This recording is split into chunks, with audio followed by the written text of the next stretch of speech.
Dans la nuit, leur côté obscur se réveille. Chez les suceurs de sang, la peur est un plat qui se mange glacé.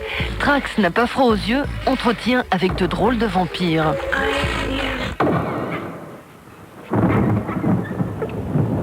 Ils ne sortent que la nuit. Leurs idoles s'appellent Nosferatu, Bela Lugosi ou Vlad Dracul. Leur obsession, rentrer dans la peau d'un suceur de sang. Pour assouvir leur passion, les vampires amateurs ont un club, la Camarilla, une association de jeux de rôle grandeur nature. C'est grave, docteur? Est-ce que tu penses sincèrement qu'on apprenne d'un jeu en une nuit? Je pense que c'est un jeu on ne peut plus sérieux. Tu veux dire qu'il essaie de nous démontrer que le pouvoir est à lui pour de bonnes raisons, c'est ça? Je pense qu'il se joue de nous.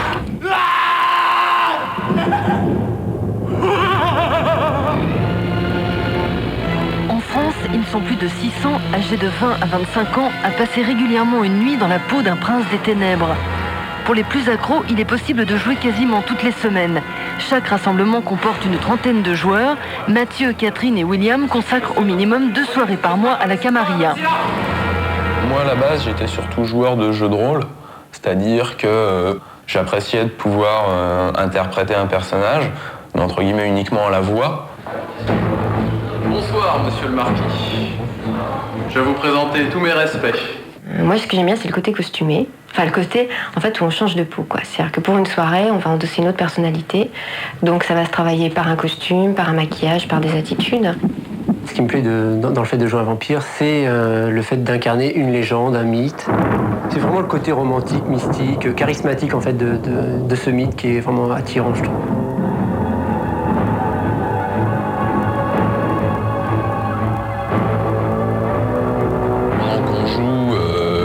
Vestimentaire à 99%, c'est du noir, parce que bon, il y a une certaine ambiance quand même qui doit se dégager des parties, une ambiance sombre. Le personnage doit inspirer à la fois un petit peu d'inquiétude, il doit y avoir un côté malsain et malgré tout il va y avoir une certaine attirance. C'est pour ça que beaucoup se partent un petit peu on voit beaucoup de velours, enfin des choses très très très attirantes. Enfin, moi je peux trouver très attirante parce que ça a ce côté fascinant et à la fois c'est totalement c'est répulsif presque parce que les gens qui sont en face sont censés être des personnes mortes et profondément mauvaises. Bienvenue chez moi. Au début, on se fixe pas mal sur les clichés.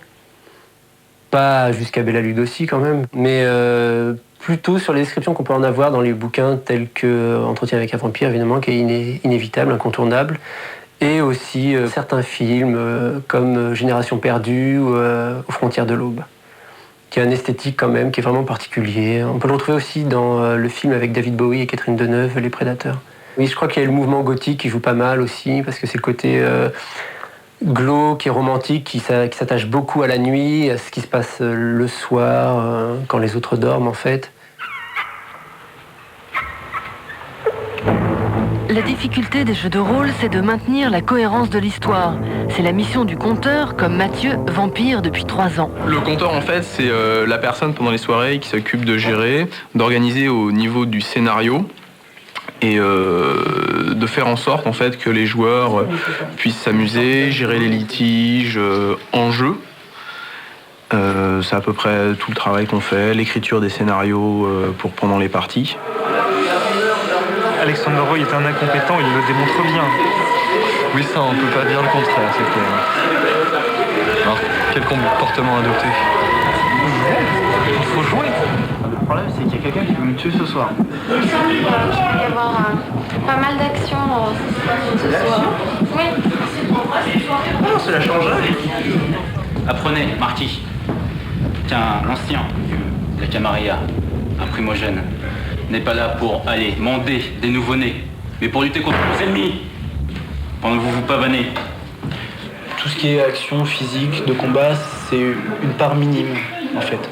La majorité du jeu, c'est des scènes prévues à l'avance, avec ensuite les interactions politiques des personnages, les interactions sociales entre les personnages. Un système de règles très simple permet de simuler les pouvoirs de manipulation, de séduction ou de télépathie des seigneurs de la nuit. C'est le bon vieux pierre, feuille, ciseaux des cours de récré. Ce système permet de résoudre les combats sans véritable contact physique. Donc j'aimerais que vous remplissiez les actes de notre marché. Non, ça ne se fera pas. Ça se fera? Non, je ne pense pas. Je pense que si! Vas-y.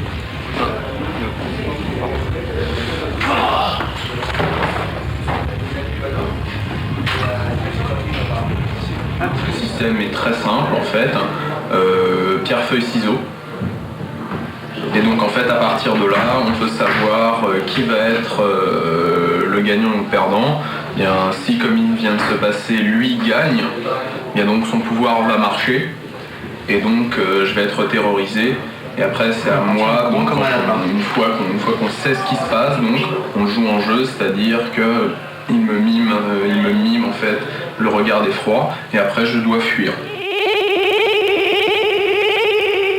Je sais qu'à chaque fois, lorsqu'il y a une certaine scène qui se passe en jeu, ça trouve toujours un fond dans les relations qu'il y a réellement entre les personnes. Et je sais qu'une fois, comme ça, j'ai fait une scène de jalousie à un autre personnage parce qu'il passait plus de temps avec une autre personne. Et je sais que dans la réalité, c'était le cas de toute façon. Donc là, c'était le moment où c'est sorti et ça donnait quelque chose d'assez drôle. Il y a des personnes qui ont assisté, qui se doutaient pas réellement de ce qui se passait, mais qui se disaient « Oh, qu'est-ce que vous jouez bien » et tout. Mais en fait, ils savaient pas à quel point c'était réel.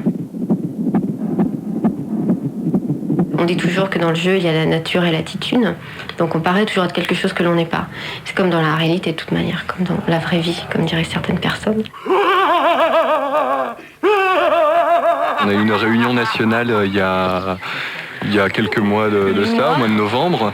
Et bon, on a profité puisque c'est aussi avant tout une bande de copains. Donc vu que tout le monde était là, on a profité pour fêter nos fiançailles et je lui ai demandé en mariage devant quelques dizaines de témoins.